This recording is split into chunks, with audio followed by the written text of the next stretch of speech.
आने वाली 10 अगस्त को रविवार के दिन इसराना की नई अनाज मंडी में एक बहुत बड़ी किसान महापंचायत का आयोजन किया जा रहा है, जिसमें देश भर से किसान नेता पहुंचेंगे। मुख्य अतिथि के तौर पे आदरणीय जगजीत सिंह डल्लेवाल जी पहुंचेंगे।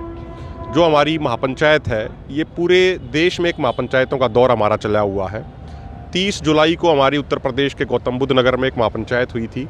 अभी 7 तारीख को कल पंजाब के लुधियाना में 1 लाख से अधिक किसानों की महापंचायत होने जा रही है। और उसी कड़ी में 10 अगस्त को पानीपत के इसराना की नई अनाज मंडी में किसान महापंचायत होगी। 11 अगस्त को राजस्थान के गंगानगर में होगी। 12 अगस्त को राजस्थान के हनुमानगढ़ में होगी। 14 अगस्त को मध्य प्रदेश के इटारसी में होगी। 15 अगस्त को मध्य प्रदेश के अशोकनगर में होगी। 17 अगस्त को उत्तर प्रदेश के अलीगढ़ में होगी और 18 अगस्त को उत्तर प्रदेश के संभल में होगी। उसके बाद 25 अगस्त को दिल्ली में एक दिन के किसानों की शांतिपूर्ण तरीके से महापंचायत होगी। और इस महापंचायतों का जो ये दौर चल रहा है, इसके 3 महत्वपूर्ण मुद्दे हैं। पहला मुद्दा ये है, आपने देखा होगा अभी हमारा शंभू बॉर्डर पे, दाता सिंह वाड़ा खनौरी बॉर्डर पे और हरियाणा राजस्थान के रतनपुरा बॉर्डर पे हमारा 401 दिनों तक आंदोलन चला। उस आंदोलन के दौरान केंद्र सरकार ने 7 दौर की हमारे साथ बातचीत करी। आदरणीय जगजीत सिंह डल्लेवाल जी का ऐतिहासिक 132 दिनों का अनशन हुआ।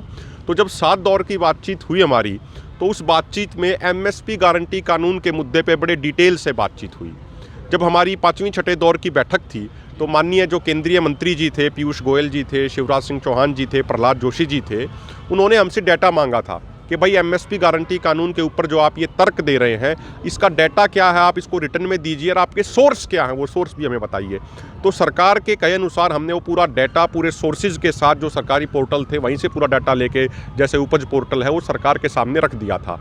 और वो डाटा प्रेजेंट करने के बाद हमारी 19 मार्च को लगभग 6.5-7 घंटे SKM नॉन पॉलिटिकल और KMM के लीडरशिप की सरकार के केंद्रीय मंत्रियों के साथ बातचीत हुई थी। उसके बाद शिवराज सिंह चौहान जी ने कहा था कि बाकी बातें तो ठीक है, हमने इसको काफ़ी हद तक स्टडी किया है, ये 3-4 इसमें इश्यूज आ सकते हैं, आप भी विचार कर लीजिए, हम भी विचार करेंगे और 4 मई को हम फिर 8वें दौर की बैठक के लिए बैठेंगे।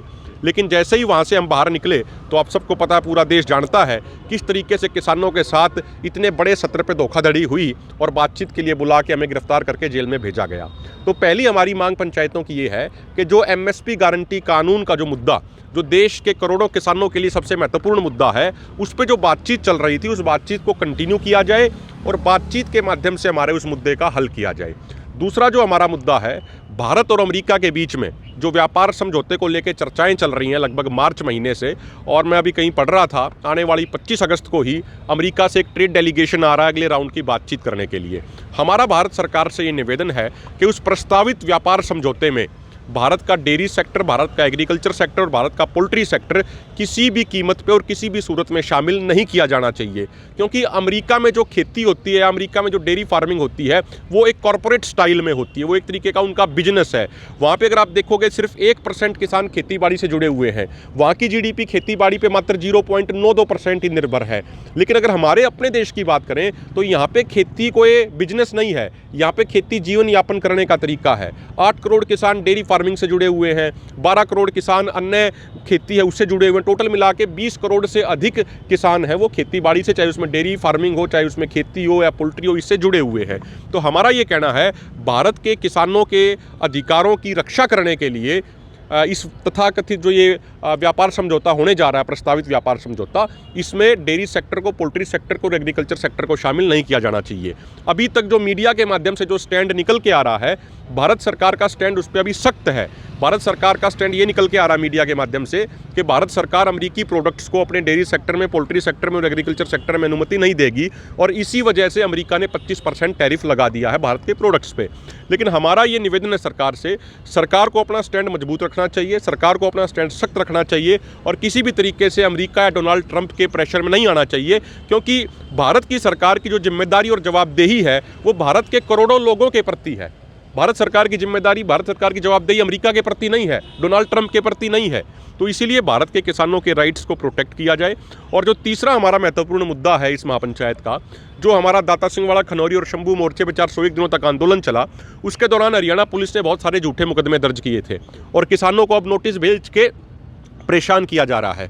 तो हमारी सरकार से ये डिमांड है कि जितने भी वो झूठे मुकदमे, उन झूठे मुकदमों को रद्द किया जाए, उन झूठे मुकदमों को वापस किया जाए। अदरवाइज हमें फिर कोई बड़ी कॉल देने पे भी आगे मजबूर होना पड़ेगा। ये हमारा कार्यक्रम है। सराणा की नई अनाज मंडी जो नौलथा गौशाला के सामने है, 10 अगस्त को वहाँ कार्यक्रम है और लगभग हज़ारों की संख्या में किसान पहुँचेंगे और तमाम देश भर के राज्यों से किसान नेता वहाँ आएंगे और किसानों को उद्बोधन देंगे। देखिए, आज के समय जो भारत का खेती सेक्टर है उसके ऊपर बहुत बड़ा खतरा बना हुआ है।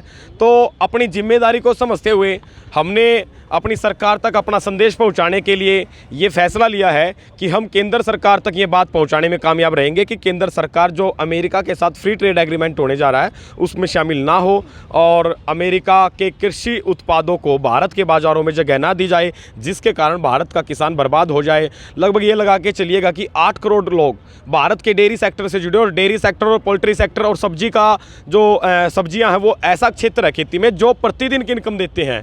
गेहूं की फसल है, गन्ने की फसल तो 1 साल पे इनकम देती है, गेहूं की फसल 6 महीने की है, धान की फसल 6 महीने की है, सरसों की फसल 6 महीने की है। तो सारी चीज़ों को देखते हुए हमें ये सरकार तक अपनी बात पहुंचाने के लिए कदम उठाया है कि सरकार इस तरीके के समझौते ना करे और जिस तरीके से देश के 20 करोड़ किसानों के ऊपर गाज गिरे, लगभग 2.5 से 3 करोड़ किसान देश में मक्का उत्पादन वाले हैं, 2.5 से 3 करोड़ किसान देश में सोयाबीन वाले हैं और 40 लाख किसान, 50 लाख किसान पोल्ट्री से जुड़े हैं।